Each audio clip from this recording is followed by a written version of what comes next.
اعوذ باللہ من الشیطان الرجیم بسم اللہ الرحمن الرحیم رب اشرح لی صدری ویسر لی امری واحلل عقدۃ من لسانی یفقہوا قولی۔ اللہ تعالیٰ کے راستے میں نکلنے کے فضائل۔ حضرت ابن مسعود رضی اللہ تعالیٰ عنہ فرماتے ہیں کہ ایک شخص نے رسول اللہ صلی اللہ علیہ وسلم سے سوال کیا کہ کون سا عمل سب سے افضل ہے؟ آپ صلی اللہ علیہ وسلم نے ارشاد فرمایا، وقت پر نماز پڑھنا اور والدین کے ساتھ اچھا سلوک کرنا اور پھر اللہ تعالیٰ کے راستے میں جہاد کرنا۔ بخاری۔ حضرت ابو امامہ رضی اللہ تعالیٰ عنہ روایت کرتے ہیں کہ رسول اللہ صلی اللہ علیہ وسلم نے ارشاد فرمایا، تین شخص ایسے ہیں جو اللہ تعالیٰ کی ذمہ داری میں ہیں، اگر زندہ رہیں تو انہیں روزی دی جائے گی اور ان کے کاموں میں مدد کی جائے گی، اور اگر انہیں موت آ گئی تو اللہ تعالیٰ انہیں جنت میں داخل فرمائیں گے۔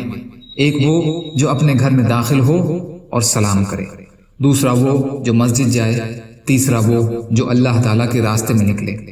ابن حبان۔ یا اللہ ہم سب کو کہنے سننے سے زیادہ عمل کی توفیق عطا فرما۔